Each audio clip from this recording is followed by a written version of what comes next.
Good evening, I'm Pinky Webb. Tonight we ask the questions, we tackle the issues, we clarify matters, and we get on point.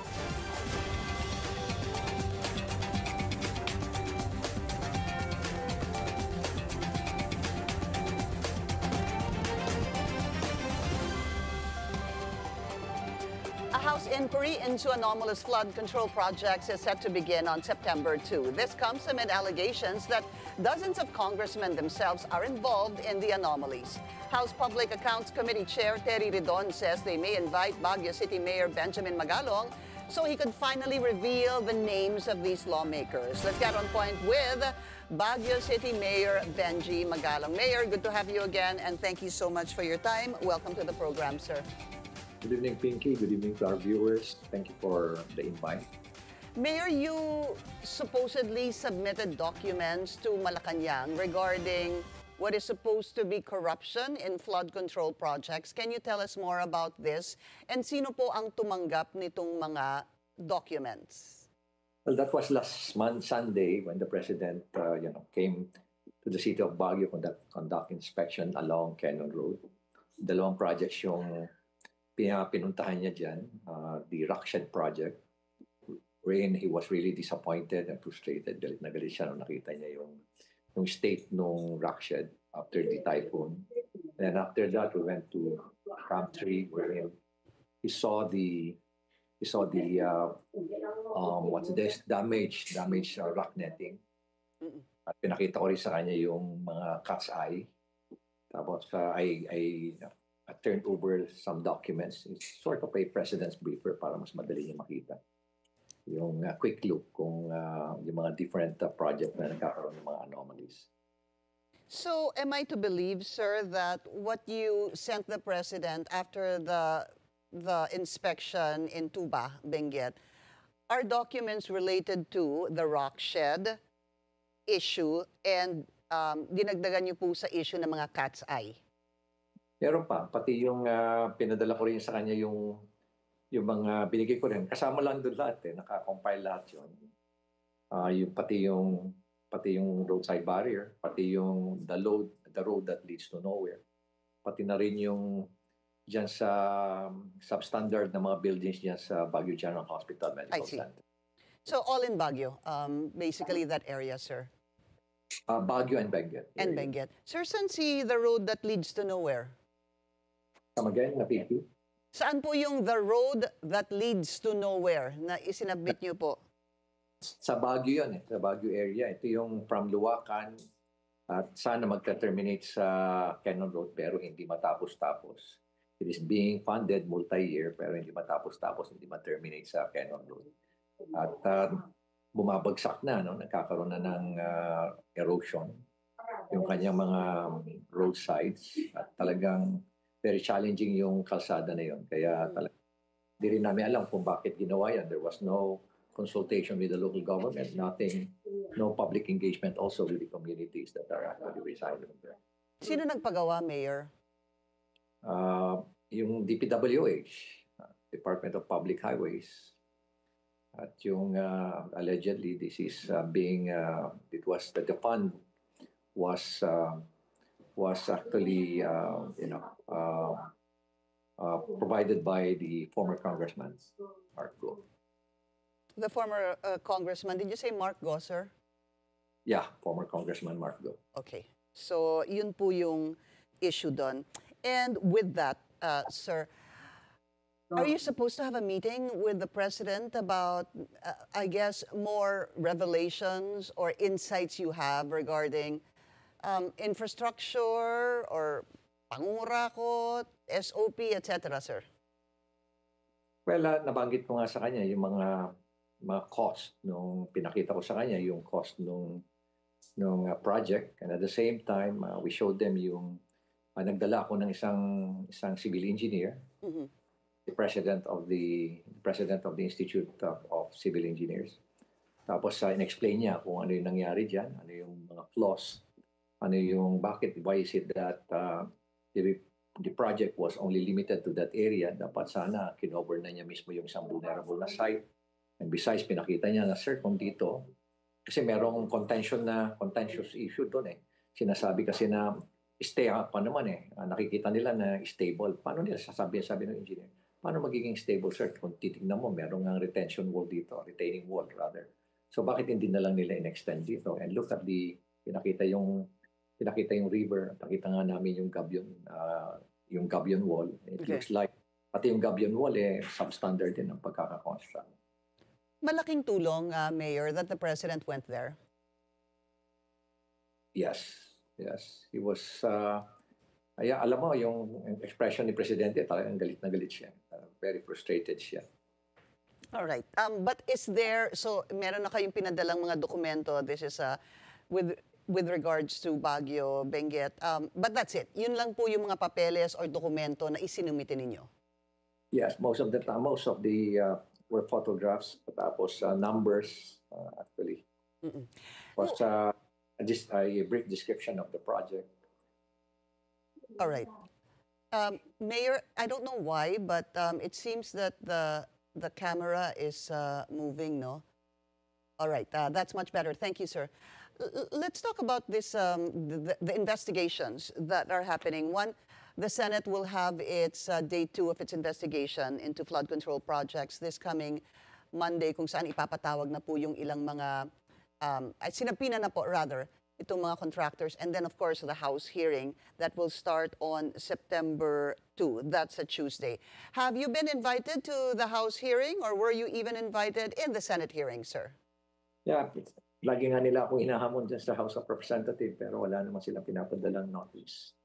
And besides, kung nakatanggap naman ako ng notice, with all due respect to the House of Representatives, of course, I will attend. Ganun din yung sa Senate, wala naman ako natatanggap na any notice whatsoever that I will attend the Senate hearing. So you're ready, sir, whether it be the Senate or the House? Yes, I will attend definitely kung makatanggap ako ng notice. Mayor, ang sabi po sa House, kung kayo po ay iimbitahin, maganda po magdala kayo ng mga dokumento and name names. Is this something that you will be able to do in the event that you are invited and you show up, sir? Well, sabi ko nga po, that would depend on I will reveal everything. That would depend on their questions. But what is important here is, sabi ko nga, they should not treat me as an accused. They should treat me as a resource person. They should allow me to present deliver my presentation and my message or manifestation. Sa presentation, sir, would you be able to present documents that will point to corruption doon po sa stakeholders, whether it be politicians, the DPWH, or contractors? If you were to present that in the House hearing, ito po ba Absolutely. makakapagturo na? Okay, go ahead, sir. Yes, Pinky, absolutely. Siyempre, yun naman ang gusto nila makita, di ba? Useless lang naman kung magsasalita lang ako corruption without presenting anything. So I need to present some proof that there's massive corruption that is happening in various projects of the PWH and also especially through flood control. Ready na po kayo doon? Handa na po kayo doon? Yeah, handa na kami doon. Kaya naghihintay na lang nga ako ng tawag nila. Opo. Mayor, will you be able to name names? Sabihin po natin, politicians. Yes, politicians. In Congress. Yeah, of course, definitely in Congress. In both houses of Congress? Hindi ko ganong abot yung sa Senate. Ang abot ko lang is admittedly doon lang sa House of Representatives. And if you... Go ahead, sir. I would prefer to, appear sa House of Representatives. Yung pong, so wala ho kayong, sabi mo, hindi nyo abot. In other words, wala kayong mapapangalanan. Yung po ang pagkaintindi ko ng mga senador. Pero meron kayong mapapangalanan ng mga congressman or maybe congresswoman, ano po. How many, sir? Ilan hong inyong ma-identify o mapapangalanan? Siguro, Pinky, hintayin na lang natin na tawagin ako at doon ko na lang i-reveal lahat para hindi anti-climactic. Pero yung numero po na 67, ilang beses na po lumabas yun? Yeah. You're cutting out. Okay. Mayor, sabi mo nga, ayaw mo sabihin dahil anticlimactic, pero lumalabas na ho kasi yung numero na 67 na congressmen or Oo, women, ano yes. po.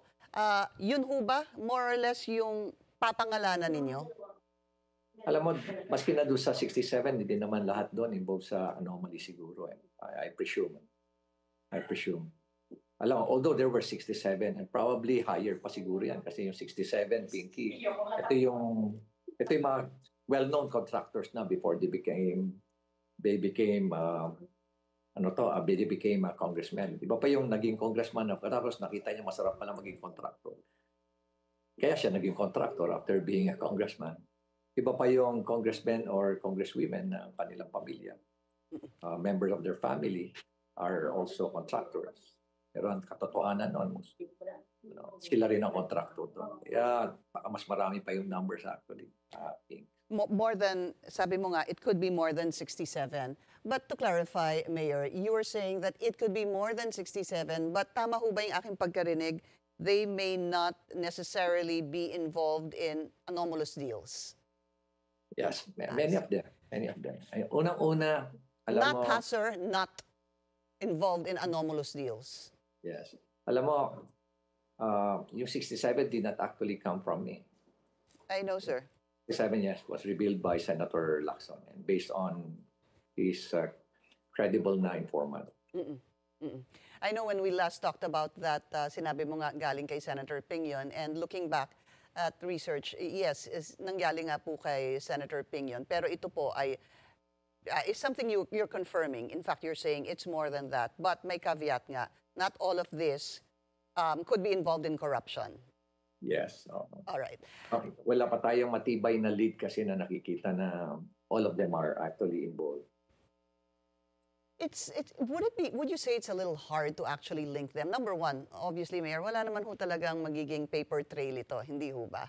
Dahil kung may plano naman po talagang bigyan ang isang politiko, hindi naman po tatanggap ng resibo yan at sinabing tumanggap ako ng 3 milyon o 10 milyon. How do we trace this? For example, sir, sabihin po natin si Batangas 1st District Congressman Leviste, I'm sure you know this, sir, he filed a complaint against a district engineer, si Calalo po, after an alleged 3 million bribe to the congressman. So dito nagkwento daw tong si DE, anong supposed to be allegedly kalakaran doon, na kung saan yung dating congressman daw ay tumatanggap ng more or less 10 to 20%. Meron pong district engineer na nagsabi noon kay Congressman Leviste, would that suffice, Mayor? Tatayo ho ba yun? Well, kailangan may corroborative evidence, testimony coming from other people who have personal knowledge on what really transpired.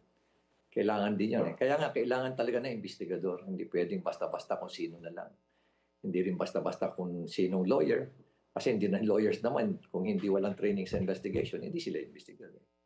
Alam mo kasi ang investigation kasi may mga tradecraft yan. May mga skills yan on how to really gather and collect evidence.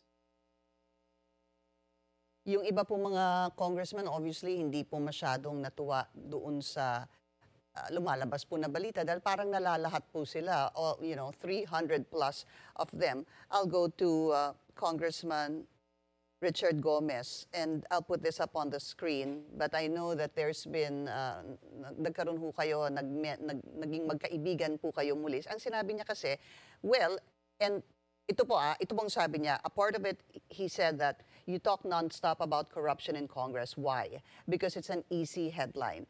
Meanwhile, your own city is drowning in problems. The air quality is getting worse. There's not enough public transport. Maybe it's time to fix your own house before pointing fingers at others. Mahiya ka naman. In previous interviews, sir, you did say that sa iyong pakiramdam, ikaw ang pinariringgan ni Congressman Richard Gomez. Would that be correct, sir? Yeah, wala kaduda-duda naman. Sa akin talaga, directed yung yung allegation na yan ni Cong Richard. And how did you feel when you read that, sir? Ay, nasaktan kaagad ako dahil kaibigan ko siya. Honorary member ng klase namin. So dapat sana tinawagan na lang niya ako o kaya kinonfront na lang niya ako. Unang-una, this is a very personal attack. Napansin mo yung mga wordings niya. No? the terminologies that he used, talagang very personal, nakakasakit talaga. And second is, sana punta siya sa Baguio para malaman niya kung ano talaga yung mga ina-allege niya tungkol sa syudad ng Baguio. But nonetheless, alam mo, sabi ko nga, probably there's a reason why he was compelled to say that. Baka merong nag-pressure sa kanya, merong napagsabihan siya, kaya sabi ko nga, intindi na lang natin.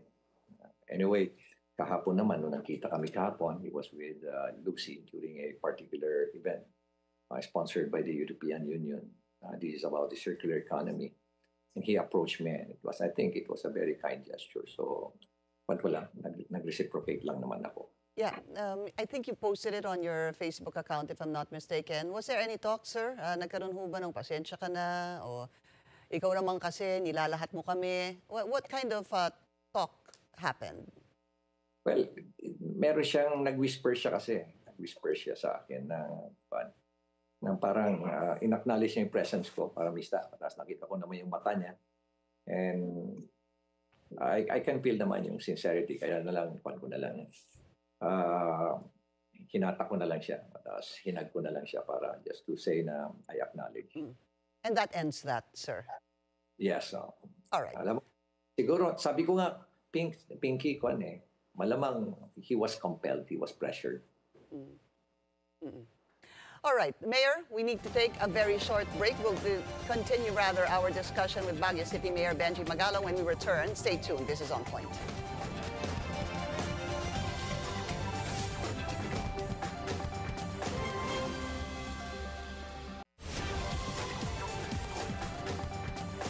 Welcome back. Still with us, Baguio City Mayor Benji Magalong. Mayor, welcome back to the program. Noong sa mga nagtatanong siguro, bakit ang daming alam ni Mayor Benji Magalong sa corruption?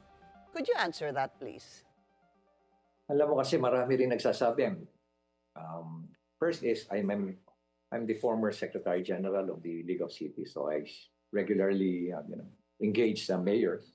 Ganun din sa Mayors with Good Governance during our series of workshops that we hold almost every 2 months. Babanggit din sa akin yung mga mayor, and then of course I validate this. Tapos kumukuha rin ako ng meron din akong kasi sariling informants wherein I ask them to produce documents in the same manner that I took the initiative to gather documents pasikreto from my own informants in the House of Representatives, also in DPWH. Nakikita ko talaga yung big discrepancy, and at the same time, I'm doing also my own research. Doon ko nakikita talaga ng massive talaga yung corruption na nangyayari. How massive is it? I saw an interview of yours, a portion rather of an interview of yours with Jessica Soho. Ang sabi niyo po, sa sobrang dami ng pera na kinukurakot, ay inilalagay sa bumibili sila ng 2 or 3 bedroom condominium. At doon po nilalagay yung pera nilalagay doon sa kwarto. Sabi mo nga hindi na sa vault. Sa kwarto na po nilalagay. Could you further explain that, sir? Alam mo, unbelievable nga eh. Unbelievable, Pinky, na ganun na karami yung pera nila. If you notice, tingnan mo na lang yung sa flood control. Billions are actually involved. Nawawala yung billions. How much... alam mo ba na for the past 3 years, when we were doing a review and we started to drill down on the data derived from the GAA, nalaman namin na about 600 plus billion was actually poured into flood control projects for the past 3 years. Isipin mo na lang kung, sabihin na lang natin, 20% or 30% ang nakuha dyan. Can you just imagine kung gaano kalaki yung perang nawala dyan, mga 200 or 300 billion pesos. Pero it's not only 200 or 300 kasi ang laki. Napakalaki ng porsyentong kinukuha eh. Iba pa yung porsyento ng politiko, iba pa yung porsyento ng implementing agency. Iba pa yung binibigay sa mga losing bidders. Kumbaga parang rig lahat na eh. Iba pa yung binibigay sa mga inspecting engineers. So makita mo talagang napakalaki nung nawawala doon sa pera. So hindi bihira lang. And so kung titingnan mo billions of pesos ang nawawala o kaya naibubulsa ng mga korap na politiko. So that's why when you're talking about 1 billion pesos at ini-stock mo yan, stock mo yan at 1,000 pesos. That's about 5 feet by 5 feet by 4 feet. Are you aware that if you're stealing 1 billion peso a year, you're stealing 2.7 million a day? Magkano yung kinikita ng mga taxi driver dyan? 700 pesos, mga jeepney driver. Yung mga vendors, 400 pesos. Nagbabayad pa yan ng tax. Habang sila, ninakaw na nga nila, billions of pesos, wala pang tax. Kaya nakakalula talaga. Kaya talagang, talagang namang pababayaan lang natin, tatahimik na lang ba tayo? And this is people's money. And this money also came from the taxes that we pay. Diba? Dapat makialam tayo dyan. Hindi yung sarili nakala mo, they treat it as their own money. We're not going to allow it. Mayor, meron ho ba kayo? I know you won't identify, but you know. Would you be able to, again, I know you won't identify, pero may masasabi ho kayo na itong politiko na to ang pinaka-corrupt sa lahat ng mga politiko? Yeah, matindi talaga. Alam mo, just to give you an idea, yung binabanggit ko na sa Rumbold,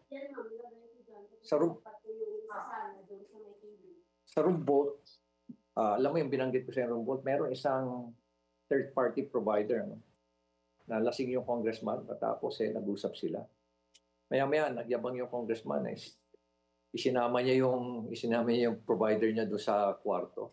Nagulat yung provider dahil talagang napakalaki pala nung pera pala na nandun. Sabi niya, first time ko sir nakita ng pera talaga sa isang kwarto. Napakarami pa. Sabi niya, nalula ako. Sabi niya.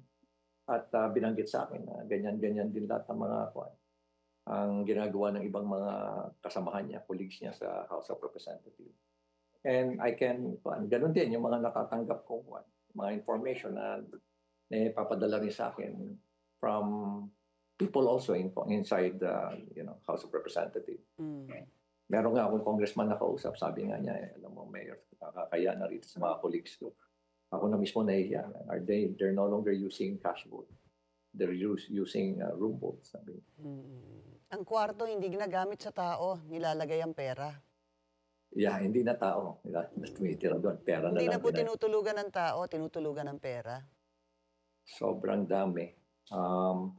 And they usually buy expensive condo units. 3-bedroom, 4-bedroom. Kasi magaganda yung doon security service doon. So they feel na yung pera nila very secure doon pag nilagay nila doon. Mayor, push comes to shove. Sabihin po natin na kayo po ay patawag nga. Meron ho ba kayong masasabi na sa inyong mga informants na maglalakas loob na sabihin ito sa publiko? Alam mo, yung mga informant natin, takot na takot eh. Alam mo, hindi yung mga format natin, hindi basta-basta nagpapakita, takot na takot niya humarap sa akin, makipagkita sa akin. So we always find a way for them to deliver their information to me. That's why we're using mga tradecraft sa intelligence para talagang hindi naman sila mailagay sa alanganin. Because they fear for their life as well. Ganon din naman ako. I fear for my life. And especially my family. Siguro kakayanin ko yan. Pero the family, yun ang inaalala ko. Mayor, have there been threats, recent threats to you and your family's lives? Wala pa naman. Sa awan ng Diyos, wala pa naman. But during the elections, my threat level was elevated too high because there was an intelligence report na nagpadala sa akin yung isang no less na si Secretary Allen, former Secretary Allen Kapuyan, mentioned to me na nag-text siya sa akin. Sabi niya, sir, ingat po kayo, mukhang positive po yung threats sa inyo. And this will not stop you, of course, no, Mayor, to reveal all that you know in the House or Senate hearings? Never. Will not stop me at all. And I'm ready to face them. Naghihintay nga lang ako ng kanilang invitation, as I mentioned. And, there is also this plan, sir, for a lifestyle check, ordered rather by the President na mag-lifestyle check. How much, if this is done, gaano ko kaya kalaking tulong ito sa pag-pinpoint doon sa mga corrupt? Malaking bagay ang lifestyle check. Kasi alam mo yung lifestyle check, Are you aware that it will take months to conduct a lifestyle check? Kasi ang daming proseso yan, Juan. Hindi, alam mo, magtatapos lang yan ng 1 linggo, no? Yan,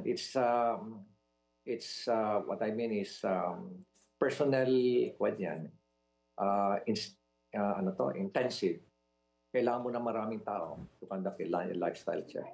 Kasi iba-iba eh. Pupunta ka sa bangko, pupunta ka rin sa mga panila, sa mga magre-record check ka, magkakanda ka rin ng mga interviews. Kaya maraming taong gagamitin dyan eh. It will take months to conduct an intensive lifestyle check. Parang ang nagkakandak ng background investigation yan. Opo. So malaking bagay, makakakuha ka ng marami ka makukuha ng mga ebidensya niyan. But we've done it when I was in CIDG.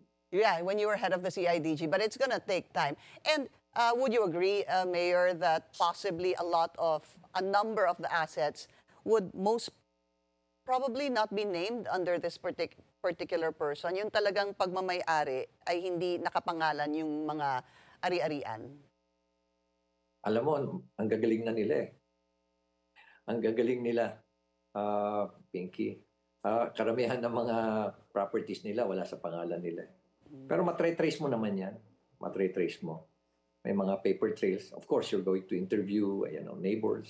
You're going to interview certain people na has personal knowledge. At ikakaroon ka lagi ng lead. There will always be lead. If you're a good investigator, you will always find a way to gather pieces of evidence. Marami na nga hong investigador sa social media. Yeah, sa social media pa lang, meron nga, di ba, tinatawag natin social media exploitation and document exploitation. Doon pa lang, makakapag-mine ka na ng napakarami doon. Doon, makikita mo na lang kung ano yung mga dinidisplay nila. Ang dami niyan eh. Minsan nakakalimutan nilang ilagay kasi nga doon sa they flaunt. They flaunt their wealth. Their wealth. And they're not really aware na, alam mo, they're just exposing themselves. Kaya they're not aware that social media never forgets. Sir, maybe just as a last question, because sinasabi mo nga, dami mong nakukuhang impormasyon, you have leads into corruption allegations and how massive this is. Ano po? If I were to ask you, kasi iba-iba po itong mga sinasabi, no? Yung pong provider. When you say provider, when you mentioned kanina provider, what exactly did you mean? Alam mo, Pinky, na you're cutting out. Yeah. Okay. As a last question, sir. Yes. Sa dami ng alam nyo po, ang tanong ko lang po, iba-iba kasi ang nakikinabang according to you sa mga kickback. Sino ho ba ang pinaka-malaking kickback ang nakukuha? Alam mo, pag tinanong mo sa House of Representatives, alam nila kung sino. Alam nila, nagmamaang-maangan lang sila. Pero alam nila. Ang nakakalungkot dito, bakit parang takot silang banggitin yung pangalan niya? No. Kaya nga gusto ko na humarap dyan sa House of Representatives, dyan sa inquiry nila para banggitin ko yan eh. All right. Well, sir, it starts on Tuesday. Again, yung Senado po is on Monday. That's the second hearing on Monday. Of course, we will watch this and we hope to speak to you again pag nasa Manila po kayo, Mayor. Kasi madalas din naman kayong back and forth, Manila to Baguio. Yes. Baka kayo po, meron ho ba kayong chopper? Meron kayong airplano? I wish. Baguio City Mayor Benjamin Magalong, sir, thank you so much for your time. Thank you very much, Pinky. See you, sir. And that's On Point. Join us again tomorrow, 7:30 p.m. here on VNC, the Billionario News Channel. I'm Pinky Webb. Thank you for watching.